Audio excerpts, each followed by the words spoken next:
ဘုရားရှင်လက်ထက်တော်ခါတော့ကတက္ကမကြီးတယောက်ရှိတယ်သူကသေကံနီးတော့သူ့ခန္ဓာသူ့ကျမ်းမာရေးကိုစစ်ဆေးကြည့်တယ်ငါပြန်မကောင်းနိုင်တော့ဘူးပြန်မကောင်းနိုင်တော့ဘာလုပ်သင့်လဲဆိုတော့အကျွေးတောင်းသင့်တယ်တဲ့ပြန်မကောင်းနိုင်ရင်ဘာလုပ်သင့်လဲ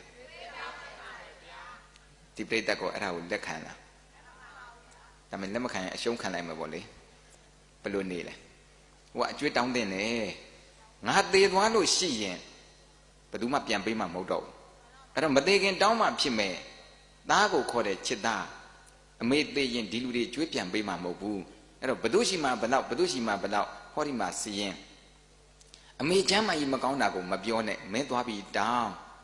သားကလည်းအမေစကားနားထောင်တဲ့စီရင်လေးယူပြီးကျွေးသွားတောင်း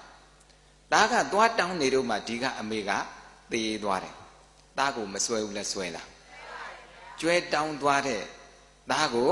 ဆွဲပြီးတော့သေတော့အဲ့ဒီသားပြန်မဲ့လမ်းကတောအုပ်မှာခွေးပိတ်တာသွားဖြစ်တယ်တဲ့ဘာပိတ်တာခွေးပိတ်တာသွားဖြစ်တယ်သားကကျွေးတောင်းမပြန်သေးဘူးသူကတောအုပ်ထဲမှာခွေးပိတ်တာမကြီးဖြစ်နေရောခွေးပိတ်တာမကြီးဖြစ်နေတော့ဒီတောအုပ်ထဲရှောက်သွားနေနေအဲ့ဒီတောအုပ်ထဲမှာကခိုးသားဓမြတွေရှိတယ်သူ့သားကကျွေးတောင်းသွားတာကိုခိုးသားဓမြတွေကသိတယ်ဒီကောင်ပြန်လာလို့ရှိရင်ပါလာမှာပါလာရင်တို့လူမယ်တတ်မယ်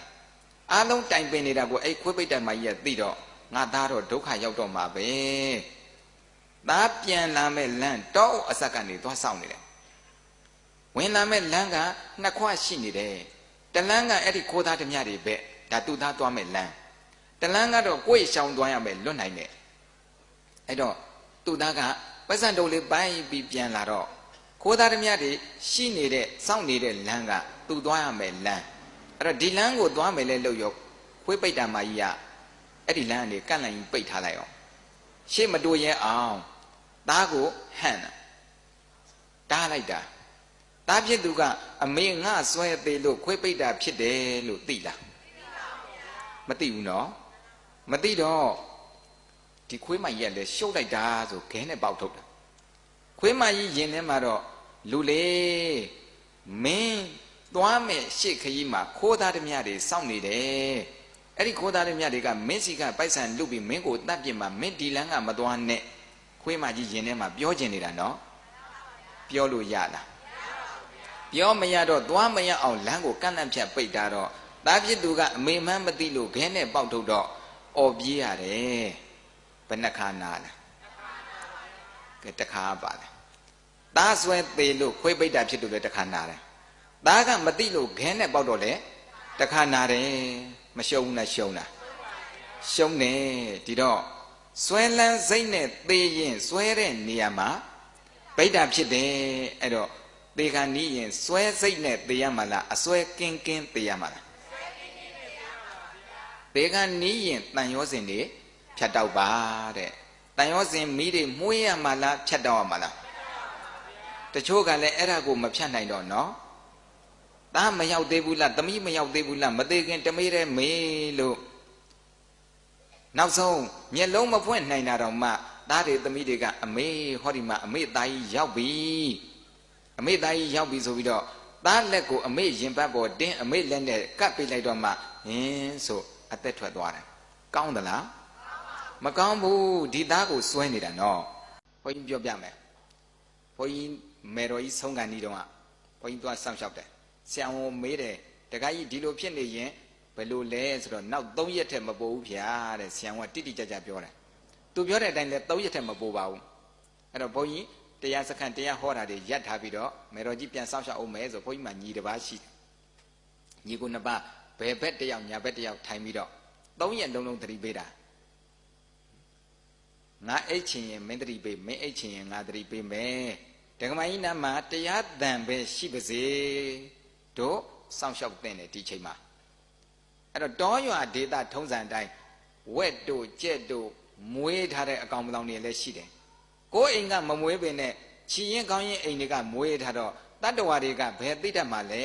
ဟိုကလာလိုက်ဒီကလာလိုက်ကတော်နဲ့တကြဂူဂူနဲ့អော်လိုက်ဘုန်းကြီးစဉ်းစားကြည့်တယ်မတော်လို့အဲ့သေကန်နီးလူနာဆိုတာစွဲမိစွဲရနော်စွဲမိစွဲရဆိုတော့ဒီဝက်អော်တန်ကြက်អော်တန်ကြအဲ့ဒါစွဲတဲ့အချိန်မှာဘခနဲ့မြသေသွားရင်တိရစ္ဆာန်မဖြစ်ဘူးလား ဖြစ်တယ်အဲ့တော့ဘုန်းကြီးကဆွေမျိုးတွေကိုပြောလိုက်တယ်အဲ့ဒီအကောင်တွေဒီခြံဝင်းနဲ့မလာစေနဲ့ဘုန်းကြီးလည်းရောက်ရောလူတွေလည်းအနေကြကုန်အောင်ဒီကြားထဲမှာတချို့ကလည်းဒုံဆိုတက်လာတဲ့ရင်အိုးကြိုမယ်ဒုံတက်လာတဲ့ဟင်းချက်မဲ့ကဲမစားရင်လည်းနေပါစေဒီအိမ်ပေါ်မှာရင်အိုးမကြိုရဟင်းမချက်ရအဲ့ဒါလူတွေကအောက်မှာညနာတွေပြက်ကုန်ပြီကြီးကျယ်လိုက်တာတဲ့ဘုန်းကြီးကိုရှေ့တော့လည်းမပြောရဲဘူးပေါ့ဝယ်ရမှာပြောတယ်ကြီးကျယ်တယ်ဘုန်းကြီးကလည်းထင်တယ်သူတို့မျက်နှာကက်ခတ်တာနဲ့ငါလောက်တာတွေမကြိုက်ဘူးဒါပေမဲ့အဲ့ဒီချိန်မှာသူတို့ကိုငဲ့ရမှာလားလူနာကိုငဲ့ရမှာလားဒါလေးသတိထားနော်လူနာကိုငဲ့ရမှာဘသူဘာပြောဘုန်းကြီးနှလုံးမသွင်းဘူးတရားလေးအမြဲသတိပေးနေတဲ့ညီကိုနှစ်ပါးဆွမ်းစားချိန်မှာစားတယ်ပြီးတော့သတိပေးတယ်အချင်းတွေကက်ကက်ကြည့်တဲ့ဒကမာကြီးကလည်းအားနဲ့လို့မတုံ့ပြန်နိုင်ပေမဲ့လို့ဘုန်းကြီးသတိပေးလိုက်တာနဲ့သူသိပါတယ်ဆိုတဲ့လက္ခဏာကတော့အမြဲတမ်းပြအဲ့လိုပြတယ်ဆိုတော့ကိုယ်သတိပေးရတဲ့လူလည်းအားရှိတယ်ကဲသတိပေးမယ်ဘေးကစောင့်ရှောက်အပေါ်သတင်းမေးခြင်းတဲ့လူတွေလည်းလူနာမျက်နှာလာကြည့်ခြင်းနဲ့မတက်ခန့်တဲ့တခါတည်းပြောလိုက်တယ်